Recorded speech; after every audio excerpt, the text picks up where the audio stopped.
तो दोस्तों, आज मैं एक्सप्लेन करने वाली हूँ इस साल की one of the best horror movie को, जिसका नाम है नन 2। तो चलिए, विदाउट वेस्टिंग टाइम हम इस मूवी का एक्सप्लेनेशन स्टार्ट करते हैं। फिल्म की शुरुआत होती है 1956 फ्रांस से, जहां पर एक बच्चा जिसका नाम होता है जैक, जो हमेशा चर्च में आया करता था और फादर के साथ उनके कामों में अपना हाथ बटाता था। एक दिन फादर अपने काम में बिजी होते हैं, तब जैक हमेशा की तरह चर्च में आता है और नीचे बेसमेंट में वाइन रखने के लिए जाता है। और जैसे ही वाइन वहां रखता है तो उसे किसी की हलचल सुनाई देती है। उस हलचल को चेक करने जाता है तो उसे काफी डरावनी आवाज सुनाई देती है। तब वो बच्चा डर कर फादर के पास जाता है और जब वो दोनों चेक करते हैं तो उन्हें वहां पर होली वाटर काफी तेज से उबलता हुआ दिखाई देता है। और वो वाटर थोड़ी ही देर में भाप बनकर उड़ जाता है और उसके पीछे हमें एक डरावना मंजर दिखाई देता है, क्योंकि वहां पर एक शैडो होती है जो बहुत ही खतरनाक होती है। और वो शैडो होती है नन की और उसका नाम होता है डीमन वैलक। वो फादर को बहुत ही बेरहमी से मारता है और जिंदा जला देता है। इसके बाद हमें पूरा चर्च दिखाई जाता है, जिसमें सबसे ऊपर वो डरावनी नन होती है और तभी हमें एक आदमी बैग लेकर चर्च से बाहर जाता हुआ दिखाई देता है। और यहाँ पर हमें पता चलता है कि डीमन वैलक और वो आदमी एक दूसरे से जुड़े हुए हैं। इसके बाद हमें सिस्टर आयरिन दिखाई जाती है, जो एक चर्च में काम करती है और ये वही लड़की है जिसने इस मूवी के पहले पार्ट में उस डीमन वैलक से लड़ाई करके उसको हराया था। उस चर्च में एक और भी ननाई होती है जिसका नाम होता है डेबरा। डेबरा यहाँ पर अपनी मर्जी से नहीं आई थी, उसके फादर ने उसे यहाँ पर भेजा था, क्योंकि डेबरा का भाई देश की सेवा करता था और डेबरा के फादर चाहते थे कि डेबरा भी यहाँ रहकर भगवान की सेवा करे। इसके बाद सिस्टर आयरिन अपने बारे में बताती है। वो बताती है कि उसे भी उसके फादर ने ही यहाँ भेजा है और वो अपनी माँ के बारे में इतना कुछ नहीं जानती। और यहाँ पर उस आखिरी मूवी के हादसे के बारे में सब लोग चर्चा कर रहे थे। इसमें हमें पता चलता है कि यहाँ पर किसी को भी पता नहीं होता कि ये वही सिस्टर है जिसने डीमन वैलक को हराया था। और आयरिन भी कुछ नहीं बोलती, क्योंकि वो खुद इन चीजों से दूर रहना चाहती थी, क्योंकि भले ही वो डीमन को हराने में कामयाब हो गई, लेकिन हम जानते हैं कि हर इंसान के अंदर डर होता है जो उसके अंदर घर कर चुका था। अब यहाँ पे मूवी का सीन शिफ्ट होता है और हम फ्रांस के एक बोर्डिंग स्कूल को देखते हैं, जहाँ पर आखिरी मूवी का मॉरिस काम कर रहा था और स्कूल को मैडम लॉरेंट चलाया करती थी। नेचर वाइज वो काफी एग्रेसिव होती है मॉरिस के साथ में। इसके पीछे एक रीजन है।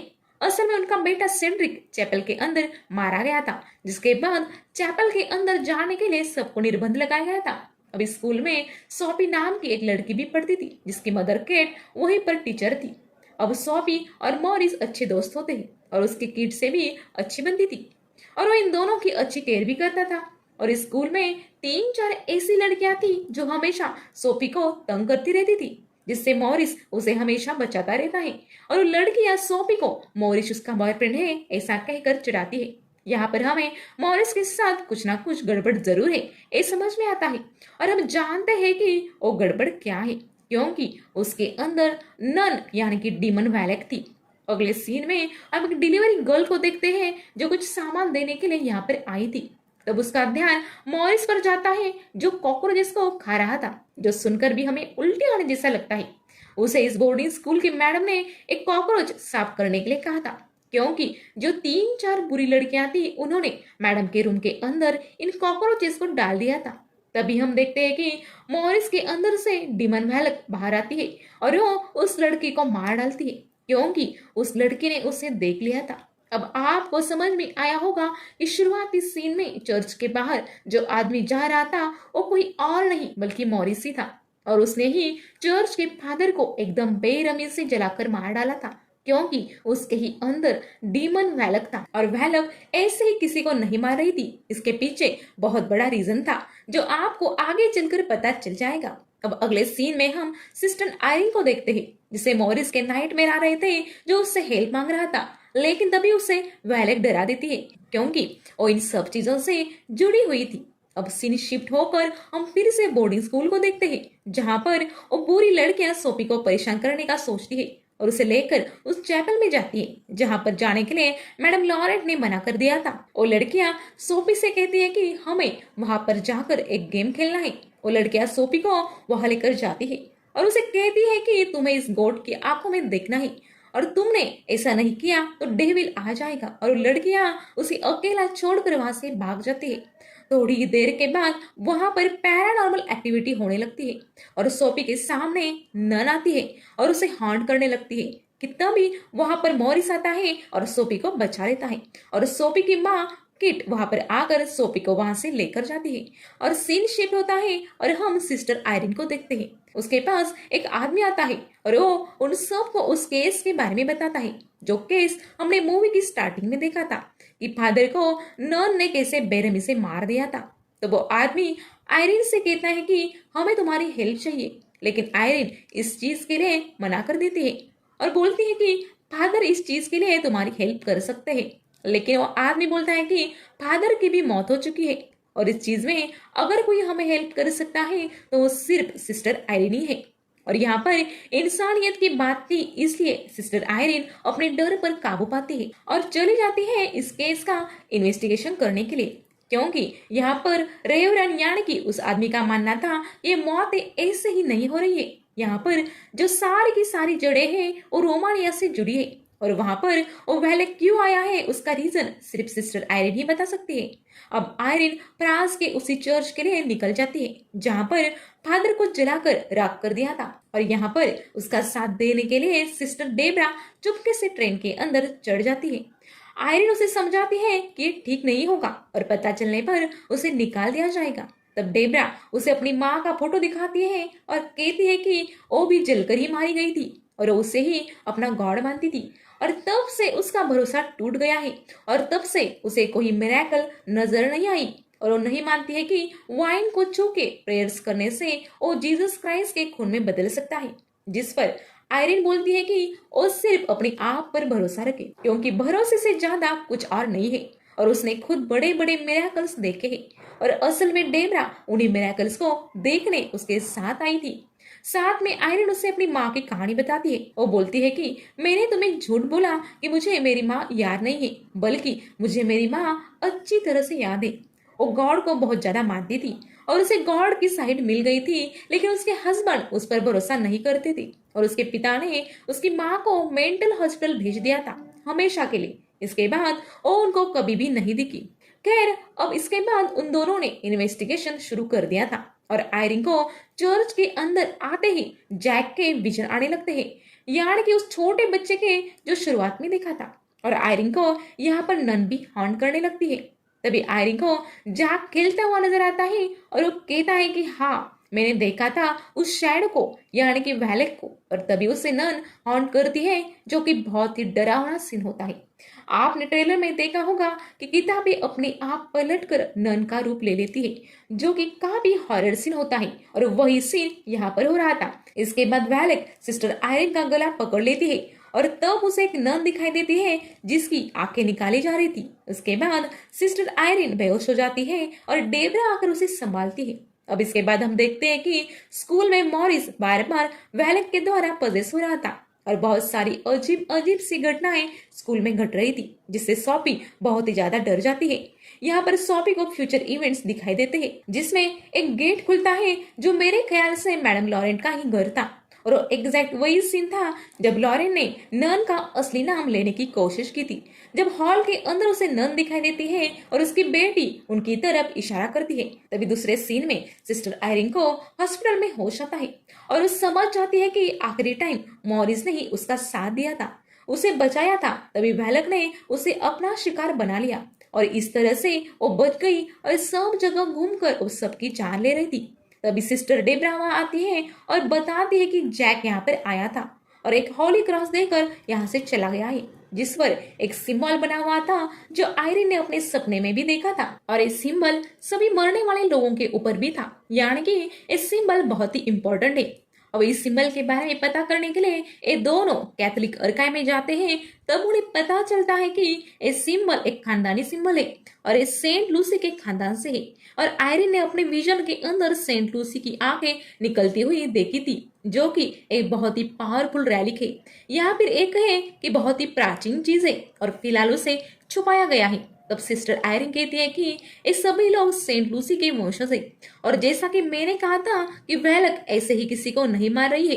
वेलक का कोई खास मकसद है इन सभी को मारने का। तो वेलक यहाँ पर उन्हीं आंखों को चाहती है और उसी के चक्कर में वेलक ने सेंट लूसी के सभी खानदान वालों को खत्म कर दिया है। और वेलक इन आंखों को चाहता क्यों है, तो इससे उसकी पावर दोबारा मिल जाने वाली थी। यहाँ पर लाइब्रेरियन बताता है कि वेलक एक फरिश्ता हुआ करता था जिसको गॉड ने निकाल कर उससे उसकी पावर छीन ली थी और अब वो अपनी पावर रिगेन करना चाहता है। और लाइब्रेरियन भी कहता है कि उन लोगों को उन्हें रोकना होगा। वो उन्हें उस रैली की लोकेशन भी बता देता है जहां पर उन्हें सारी चीजों की जानकारी मिल सके। वो बताता है कि यहाँ से कुछ ही दूरी पर एबेंडन चैपल के अंदर उन्हें दफन किया गया था, जहां पर शुरुआत में एक वाइन फैक्ट्री हुआ करती थी, लेकिन बाद में वहां पर एक बोर्डिंग स्कूल बनवाया गया। और तभी हम समझ पाते हैं कि कहानी कहाँ से जुड़ रही है और मॉरिस वहां पर क्यों है। और यानी कि वेलेक बोर्डिंग स्कूल के अंदर उस रैलिक को ढूंढ रहा था जिसके चलते उसके सामने आने वाले लोगों को वो खत्म कर रहा था। अब आयरिन और डेब्रा वहां के लिए तुरंत ही गाड़ी से निकल पड़ते हैं। इसी बीच हम उस बोर्डिंग स्कूल के प्रिंसिपल को चैपल के गेट पर मॉरिस अपना सर अजीब तरह से मारता हुआ दिखाई देता है, जिसको वो होश में लेकर आती है और सोने के लिए बोलती है। तब मॉरिस बस यही कहता रहता है कि मुझे नहीं पता कि मैं यहाँ पर कैसे आया। तभी मैडम को चैपल के अंदर से अजीब सी आवाज आने लगती है। वो अंदर जाती है तो उसे उसके मारे हुए बेटे सेड्रिक का भूत हॉन्ट करता है और हम जानते हैं कि इस सेड्रिक के स्पिरिट का इस्तेमाल वेलेक ने ही किया है उसकी माँ को लुभाने के लिए। अब वेलेक सेड्रिक की स्पिरिट के जरिए ही उसकी माँ को मार डालता है। अब अगली सुबह वहां पर जब किट आती है तब उसे वहां मैडम की लाश मिलती है और उस लाश को वहां से ले जाया जाता है। अब ये सब देखकर स्कूल के सब लोग बहुत ही डर जाते हैं। अगले सीन में हम मॉरिस, किट और सोफी को डांस करता हुआ देखते हैं। तभी अचानक से मॉरिस की तबीयत बिगड़ जाती है और मॉरिस की गर्दन पर उल्टा क्रॉस आ जाता है जो कि बहुत ही डरावना था। तब हम समझ जाते हैं कि उसका पोजीशन बहुत ही ज्यादा बढ़ चुका है। तब तक आयरिन और डेब्रा भी वहां पर पहुंच जाती है और मॉरिस से सोफी और किट को दूर होने के लिए कहती है क्योंकि आयरिन जानती थी कि मॉरिस के अंदर वेलेक है। अब वेलेक मॉरिस के अंदर पूरी तरह जाग उठता है और आयरिन को वो हेलो सिस्टर कहकर बुलाता है, जिसके बाद वो चैपल की तरफ जाने के लिए निकलता है। तब आयरिन उसे रोकने की कोशिश करती है लेकिन वो आयरिन को बुरी तरीके से हर्ट करता है और मेरे ख्याल से आयरिन को यहाँ से उठना भी नहीं चाहिए था, लेकिन यहाँ पर उसके पास प्लॉट आर्मर होता है और वो उठ पड़ती है और डेब्रा भी कोशिश करती है मॉरिस को रोकने की, लेकिन वो नहीं रुकता। तब आयरिन राइट्स को पढ़ने लगती है जिसके चलते मॉरिस की पावर थोड़ी कम हो जाती है और वो कमजोर होने लगता है। तभी डेब्रा एक चीज से उसको पीछे से मारती है और वो बेहोश हो जाता है। तभी ये दोनों उसको बांध कर रखते हैं ताकि वो यहाँ से निकल ना पाए। अब वो सारे के सारे लोग चैपल के अंदर जाते हैं ताकि उन्हें सेंट लूसी की आंखें मिल जाए। अब चैपल के अंदर जाकर वो सेंट लूसी की आंखों को ढूंढती है और सोफी उन्हें एक विंडो के बारे में बताती है जो कि असल में एक मैकेनिज्म था जो सेंट लूसी के खानदान वालों ने ही यहाँ पर लगाया था ताकि जो भी कोई उनका रिलेटेड यहाँ आ जाए उसे सेंट लूसी की आंखें मिल जाए। सोफी बताती है कि जब भी सूरज की रोशनी उस गोट पर पड़ती है उसकी आंखें चमकती है।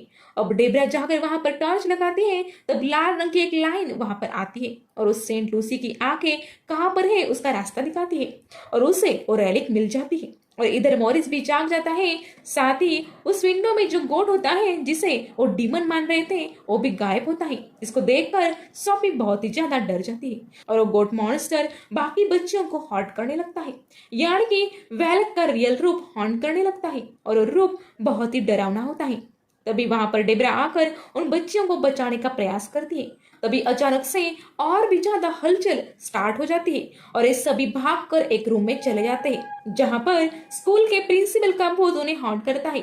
और मेरे ख्याल से ये बहुत ही अच्छा हुआ क्योंकि यही लड़कियां बेचारी सोफी को परेशान करती रहती थी। तभी सिस्टर आयरिन को दिखाया जाता है जिसके पास सोफी होती है और उसकी माँ किड भी थी जो अब उन्हीं लड़कियों के पास जाती है क्योंकि उनके चिल्लाने की आवाज उन्हें आ रही थी। तभी सिस्टर आयरिन पर हमला करने के लिए पॉजेस हुआ मॉरिस आ जाता है और उससे ओरेलिक लेने लगता है। तभी सोफी उससे ओरेलिक लेकर भाग जाती है और एक चीज का विजन आयरिन ने देखा था वो जैसे तैसे बिल्डिंग के टॉप पर पहुंच जाती है और मॉरिस भी उसके पीछे था। तभी बिल्डिंग एक तरफ से टूटने लगती है क्योंकि सोफी के हाथ में जो रेलिक था जो एक्टिवेट होने लगा था और उससे एक बहुत ही ब्राइट लाइट बाहर आती है जिसकी तरफ मॉरिस भी नहीं आता और इसी फोर्स की वजह से बिल्डिंग टूट रही थी। अब मोरिस सोफी की तरफ आने लगता है लेकिन तभी आयरिन वहां पर आ जाती है और मोरिस को रोकती है और उस रेलिक को लेकर उसके सामने रख देती है जिससे बहुत ही खतरनाक लाइट्स निकल रही थी जिससे वो तड़पने लगता है और ऐसा लगता है कि वो मारा गया है। इससे सोफी और आयरिन बहुत दुखी होकर मोरिस की बॉडी के पास जाती है लेकिन ये डीमन की एक ट्रिक होती है और ये दोनों पास जाते ही वैलेक उस रैलिक को पकड़ लेता है और फाइनली अपनी पावर्स को वापस ले लेता है। यहाँ की जो प्योर पावर्स होती है वो उसमें आ जाती है। वो आके अब वैलेक के अंदर ट्रांसफर हो जाती है जिसके साथ नन के रूप में वैलेक को पूरी पावर आ चुकी थी। अब वो बहुत ही भयानक और बड़े रूप में आ जाता है। साथ ही साथ हमें देख पाते हैं कि किट के साथ जो लड़कियां होती है उसमें से एक लड़की जो सोफी को तंग किया करती थी उसके अंदर वो मॉन्स्टर अपना नाखून लगा देता है और मेरे हिसाब से एक काफी सेटिस्फाइंग चीज थी क्योंकि उसने सोफी को मरवाने की कोशिश की थी। कहते हैं ना जैसी करनी वैसी भरनी।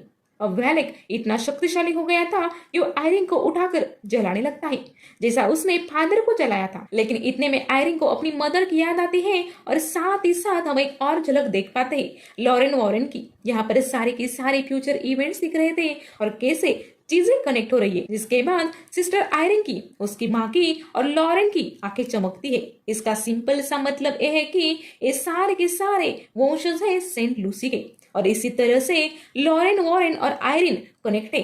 इसको किसी भी लिरिक की जरूरत नहीं है क्योंकि उसकी आंखें ही उसकी शक्ति है। उसके चलते वो आग को बुझा देती है और नन को भी हरा देती है। मतलब कि सेंट लूसी के वंशज होने से आपके पास वो पावर से जिससे आप इविल को हरा सकते हो लेकिन सिर्फ आपके अंदर फेथ होना चाहिए। अब ये सब देखकर वैलेक बहुत ही बुरी तरह से चिढ़ जाता है और आयरिन पर हमला करने लगता है और सोफी को फंसाने लगता है जिसके बाद वो प्रेयर्स के लिए तैयार होती है और डेब्रा को भी तैयार करती है प्रेयर्स के लिए और जिसके बाद में उसका मिरेकल्स पर भरोसा हो जाता है क्योंकि उसने आयरिन को शुरुआत में जलती हुई देखा और बाद में आयरिन को कुछ नहीं हुआ और आग भी बुझ गई तो डेब्रा को यकीन हो गया था कि मिरेकल्स होते हैं और वो दोनों भी नोटिस करते हैं कि यहाँ पर वाइन्स है क्योंकि पहले यहाँ पर वाइन्स फैक्ट्री हुआ करती थी और चर्च में वाइन पर प्रे करने से वो जीसस का खून बन जाता है लेकिन उस पर आपको यकीन होना चाहिए।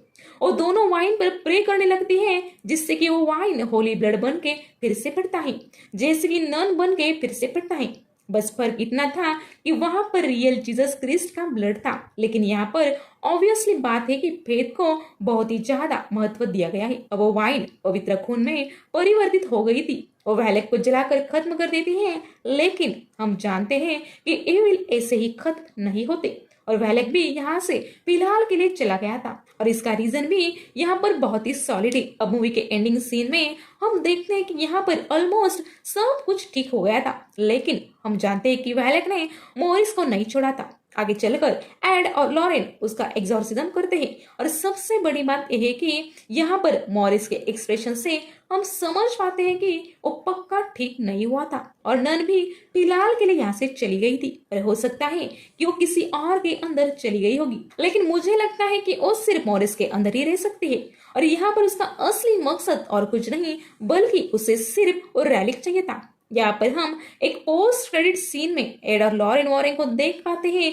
जहाँ पर उन्हें चर्च से कॉल आता है यानी कि एक और नया केस और मेरे ख्याल से एक केस मॉरिस का ही था और इसी सीन पर इस मूवी का दी एंड हो जाता है।